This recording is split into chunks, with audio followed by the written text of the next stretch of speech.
है, हड्डियों का विकास करता है और इस प्रकार जो है पूरी तरह बच्चे स्वस्थ रहते हैं। तो ये रेनिन जो है ये दूध को फाड़ता है, लेकिन 5 साल से अधिक हो जाने पर रेनिन के बनने की मात्रा कम हो जाती है और कुछ लोगों में तो बिल्कुल ही नहीं बनता। ध्यान रखेंगे कि दूध में कैसीन निकलता है, लेकिन अगर हम दही खाएं तो उसमें कैल्शियम पैराकैसिनेट होता है और ये कैल्शियम पैराकैसिनेट ज्यादा लाभप्रद है मनुष्य के स्वास्थ्य के लिए, यानी दूध से ज्यादा लाभ पहुंचाता है दही। अब रहा अमाशय में हमें हाइड्रोक्लोरिक अम्ल बना, रेनिन बना। ध्यान रखेंगे जब हम कुछ भोजन लेते हैं तो उसमें प्रोटीन भी होता है और वो प्रोटीन को पचाने का काम पेप्सिन करता है।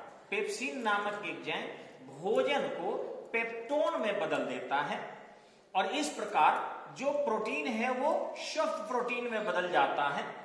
प्रोटीन भी आप जानते हैं जैसे कार्बोहाइड्रेट होते हैं वैसे प्रोटीन भी 3 टाइप्स ऑफ प्रोटीन्स। ऐसे जानते होंगे आप कि प्रोटीन जो है ये 22 एमिनो अम्ल का एक रूप होता है, जिसमें 12 एमिनो अम्ल हम ग्रहण करते हैं और 10 एमिनो अम्ल शरीर स्वयं बनाता है और इस प्रकार पूरी तरह प्रोटीन का निर्माण होता है। तो ये ढंग से 22 एमिनो अम्ल से ही प्रोटीन बनते हैं। तो उस जो प्रोटीन हम खाते हैं 12 उसको पेप्टोन में तोड़ने का काम पेप्सिन अमाशय में करता है। अब ध्यान से सुनिएगा, प्रतियोगिता परीक्षा में सामान्यतः यह क्वेश्चन आता है कि पेप्सिन प्रोटीन को कहां पचाता है, तो अमाशय में उत्तर होगा। हाइड्रोक्लोरिक अम्ल कहां बनता है, अमाशय में। ठीक इसी ढंग से पूछेगा कि लाइपेज किसे पचाता है, तो ये भी अमाशय में बनता है और ये वसा को तोड़ता है। वसा को तोड़कर सॉफ्ट वसा में या कार्बोहाइड्रेट में बदल देता है। ठीक इसी ढंग से हम कार्बोहाइड्रेट अगर लेते हैं तो इमाइलेज उसे पचाने का काम करता है।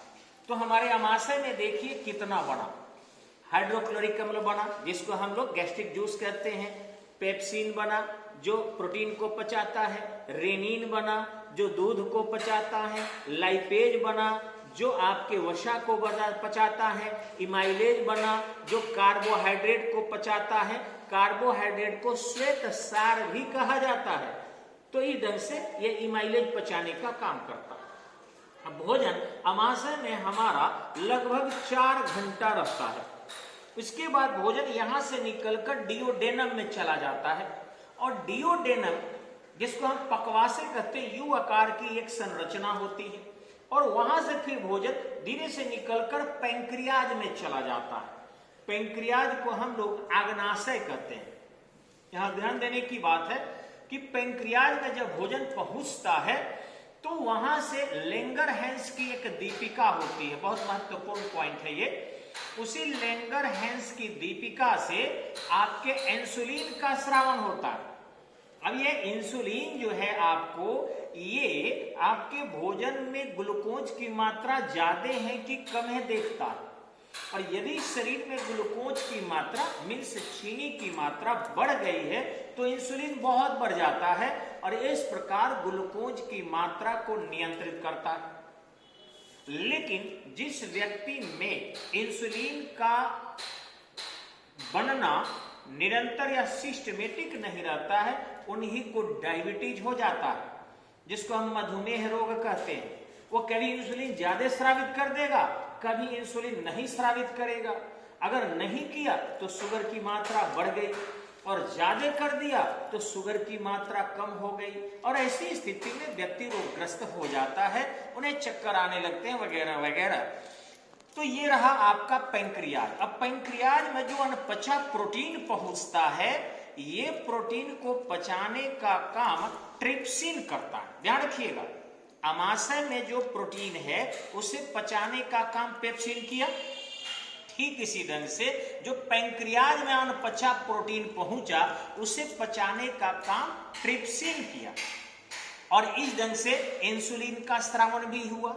इसी स्थान पर यानी पैंक्रियाज में ही, जिसको हम अग्नाशय कहते हैं, लीवर होता है दाहिने तरफ। लीवर के ठीक नीचे होता है गल ब्लॉडर।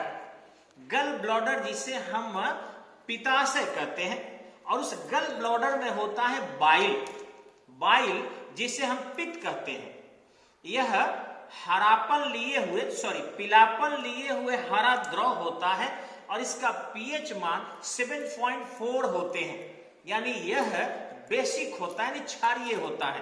पित्त स्वाद में तीखा लगेगा, तो चूंकि यहां से सारे एसिड बन रहे हैं और बैक्टीरिया को मारे, लेकिन बच गया, उसको यहां से जाकर बाइल मार देता है और इस ढंग से एसिड और बेस दोनों मिलकर सॉल्ट का निर्माण करते हैं। आप पढ़े होंगे केमिस्ट्री में आप लोग, तो ये ढंग से एसिड बेस सॉल्ट हो जाता है और इस प्रकार अपथ्रस्ट क्रिया करके बाइल पेंक्रियाज में गिरता है और भोजन को बैक्टीरिया मुक्त कर देता है। वहां से पेंक्रियाज से धीरे से आ जाता है छोटी आंत के पास। अब छोटी आंत आपको पता है पूरे पेट में ऐसे ऐसे ऐसे घूमी हुई रहती है। अब उन छोटी आंत में जैसे ही प्रवेश करता है वहां पर इंस्टेंटाइन जूस बनता है, आंतरिक जूस, आंत का जूस, आंतरिक जूस जिसको हम बोलते हैं स्टेंटाइन जूस। वो 2 से 2.5 लीटर के लगभग निर्माण होता है। वो करता क्या है कि भोजन को ऐसे ऐसे, वहां इलियम की दीवार होती है और उंगली नुमा आकृति होती है। यह उंगली नुमा आकृति भोजन को पचाने का काम करती है, संसूचन का काम करती है। और वहीं पर अगर किसी कारणवश अनपचा प्रोटीन पहुंचा है तो फिर इरिप्सिन नामक एंजाइम, इरिप्सिन नामक एंजाइम उसे पचाने का काम करता है और इस प्रकार प्रोटीन पच जाता है लगभग। और इस प्रकार वहां जो इलियम की दीवारें होती है और उंगली नुमा आकृति होती है जिसको हम विलाई भी बोलते हैं, वो भोजन को संसूचित करती है और उस रस को ब्लड में भेज देती है। ब्लड में अगर अन्य पदार्थ गया है तो किडनी उसका फिल्टर करके और फिर यूरिनरी ब्लैडर में भेज देता है, जिससे पेशाब से हम उसको बाहर कर देते हैं। लेकिन जो अन्य भोजन बचा वो हमारे उसी आंत में संसूचित होते जाता है, आगे बढ़ते जाता है और फिर ये दाहिने तरफ से बड़ी आंत में प्रवेश कर जाता है। अब बड़ी आंत में जब भोजन जाता है तो वहां पर भोजन को, जो कच्चा भोजन रह जाता है, अनपचा भोजन रह जाता है, उदा एक कोलाई नामक जीवाणु पाया जाता है। उदा एक कोलाई नामक जीवाणु उस अनपचे भोजन को पचाने का काम करते हैं और फिर ऐसे वो घूमते हुए बाएं साइड से, लेफ्ट साइड से इधर मल द्वार के माध्यम से आ जाता है और फिर वो धीरे से बाहर निकल जाता है। कोलन पद्धति से मल का परित्याग करते हैं हम लोग और मल में बदबू या गैस निकलने का जो कारण बनता है वो इंडोल एवं स्कैटल नामक एंजाइम होता है। इंडोल एवं स्कैटल नामक एंजाइम होता है क्योंकि वह हमारे जहरीले पदार्थ को, एमोनिक एसिड को गैस के रूप में बाहर करता है। अब आप स्वयं देखे होंगे जब हाईली प्रोटीजेनियस चीज कोई खा लेता है, मछली खा ले, मांस खा ले, चना खा ले, सोयाबीन खा ले, तो वैसी स्थिति में उनके गैस जो है ज्यादा बदबूदार बनते हैं और इस प्रकार कम पानी पिए तो वैसी स्थिति में वो बदबूदार उनके गैस का रिसाव होता है या गैस बदबूदार निकलते हैं। फिर कोलन पद्धति से भोजन निकल जाता है। लेकिन इस दौरान जो बड़ी आंत में उदा एक कोलाई नामक जीवाणु है, वो भोजन को मल में तो बदलता ही है लेकिन एक काम और करता है, वो विटामिन के का निर्माण भी करता है और यही विटामिन के जिसे फिलोक्विनोन कहते हैं, फिलोक्विनोन कहते हैं, ये कट फट जाने पर जो ब्लड बाहर निकलता है उसको रोकने का काम करता है। यह विटामिन हमारे लीवर में संचित हो जाता है क्योंकि हम जानते हैं कि ए, डी, ई और के 4 विटामिन हमारे लीवर में स्टोर रहता है क्योंकि ये वाटर सोल्यूबल विटामिन नहीं है। Water soluble vitamin vitamin C होता है, बी कॉम्प्लेक्स होते हैं जो मूत्र के माध्यम से बाहर निकल जाता है। तो मैं उम्मीद करता हूं कि एक फोटो मैं बनाने जा रहा हूं उसके माध्यम से थोड़ा सा समझने का प्रयास करेंगे। कैमरा थोड़ा सा वहीं से यहाँ जूम किया जाए। देखिए है क्या यहाँ थोड़ा सा, मान लीजिए ये कोई व्यक्ति है और ये भोजन ग्रहण कर रहे हैं, ठीक है, पानी है क्या, ये भी नहीं, और ये व्यक्ति है ठीक है, थोड़ा सिर बड़ा बन गया, लेकिन समझने की चीज है। लगता है पानी है इस पर ना, ये सूख गया, देखते हैं बराबर। जी जी, तो ये एक किसी व्यक्ति को आप समझ लीजिए ऐसे, और ये उनका गर्दन समझ लीजिए, ये सिर पर उनके मेरे ही जैसा बाल समझ लीजिए, बहुत कम है। तो इधर से ये व्यक्ति है और इन्होंने यहां से भोजन ग्रहण किया, ठीक है, ये मुख गुहा से इनके पास ये दांत है, ठीक है। तो इन्होंने भोजन ग्रहण किया और यहीं पर इन्हें दो एंजाइम मिला, एक आपका मल्टोज और प्लस यहां पर टॉयलिन। मल्टोज और टॉलिन जो है वो भोजन को मल्टास में बदल दिया और तत्पश्चात यहां से भोजन चिकना होकर और फिर ये ग्रास नली में पहुंच गया। ग्रास नली से जब भोजन हम देखते हैं पहुंचता है, तो यहां से यहां पर ये आपके आमाशय में पहुंच गया। अभी आमाशय में जो है यहां पर थोड़ा सा हम साइड से एक देंगे जहां से निकल रहा है, क्योंकि ये बनाना जरूरी है, भोजन यहाँ स्टोर नहीं होता है, ठीक है। तो ये ढंग से यहां से जब भोजन आता है आमाशय में स्टोर होता है, तो इसके 4 पार्ट होते हैं, सॉरी 3 पार्ट होते हैं। और इस ढंग से इस 3 पार्ट के बाद भोजन जो है धीरे धीरे टोटल 4 घंटा भोजन यहां रहता है आमाशय में। अब इसमें 4 एंजाइम टोटल जो है या 5 एंजाइम बनते हैं, उसको थोड़ा सा हम बताने का प्रयास करेंगे।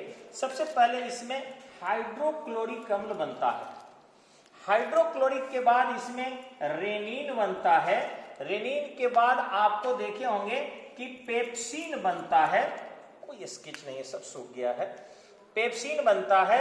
और पेप्सिन के बाद आप देखे होंगे कि इसमें इमाइलेज भी बनता है, इमाइलेज, और ठीक इसी ढंग से आपका लाइपेज भी बनता है, लाइपेज। ये सब आमाशय में बनते हैं। ये जो है एसिडिक है, ये दूध को पचाने के लिए कार्य करता है। ये पेप्सिन जो है हमने प्रोटीन को पचाने का काम करता है। इमाइलेज जो है आपको कार्बोहाइड्रेट को पचाने का काम करता है। और ठीक इसी ढंग से लाइपेज जो है वसा को यानी फैट को तोड़ने का कार्य करता है, पचाने का कार्य करता है। अब भोजन जो है यहां से निकलकर यू आकार के एक डिओडेनम होता है, इस डिओडेनम में चला जाता है, डिओडेनम। डिओडेनम के बाद भोजन यहीं से एक पैंक्रियाज होता है, ये पैंक्रियाज है, देखते हैं दूसरे स्केच से शायद साफ लिखा है, ये पैंक्रियाज है, पैंक्रियाज। ये पैंक्रियाज में भोजन चला जाता है और इसके बाद ये भोजन जो है यहीं पर आपका बाइल आकर मिलता है। ठीक इसी ढंग से यहीं पर आपका ट्रिप्सिन मिलता है, ठीक यहीं पर आपका इमाइलेज भी आपको मिलेगा और ठीक इसी ढंग से आपका लाइपेज भी मिलेगा। और ये पुनः भोजन को पचाने का प्रयास करेंगे और यहीं पर इंसुलिन भी बनता है। इंसुलिन का निर्माण भी पैंक्रियाज में ही होता है। और यहां से भोजन फिर छोटी आंत में चला गया, जो ऐसे ऐसे ऐसे ऐसे, छोटा जगह इसलिए बना रहा हूं, यहां चला गया। यहां पर एक भोजन बनता है जिसको बोलते हैं प्रोटीन पचाता है इरिप्सिन, ये अनपचे प्रोटीन को पचाता है और यहीं पर स्टेंटाइन जूस बनता है। और इसके बाद भोजन यहां से निकलकर और बड़ी आंत होकर, ये जो है भोजन ऐसे बड़ी आंत होकर ऐसे घूमते हुए और फिर ये बाएं तरफ से भोजन और फिर ऐसे आपको मलद्वार के तरफ से निकल जाता है भोजन। यहीं पर उदा ए कोलाई नामक उदा ए कोलाई नामक जीवाणु होती है और उदा ई कोलाई होता है, उदा ई कोलाई नामक जीवाणु होता है जो भोजन को, अनपचे भोजन को पचाकर और विटामिन के का निर्माण, पूरी तैयारी नहीं है इसलिए थोड़ा सा स्केच यहां जवाब दे रहा है, देखते हैं शायद ये काम करें, ये भी काम नहीं कर रहा। तो उदा ए कोलाई नामक जो है ये जीवाणु विटामिन के का निर्माण करता है और इस प्रकार पूरा भोजन हमारा पच जाता है और शरीर उसके अलग अलग ढंग से उसका प्रयोग कर लेता है। क्लास है, नमस्कार। YouTube चैनल पर भी आप इसे देखिए और उसको ज़्यादा से ज़्यादा सब्सक्राइब कीजिए, क्योंकि एक नियम है कि 1000 से कम सब्सक्राइबर होंगे तो वैसी स्थिति में लाइव YouTube पर नहीं चलेगा। तो धन्यवाद और ज़्यादा से ज़्यादा ऐप भी डाउनलोड कीजिए आप लोग और ज़्यादा दोस्तों में शेयर कीजिए। नमस्कार, प्रणाम, धन्यवाद।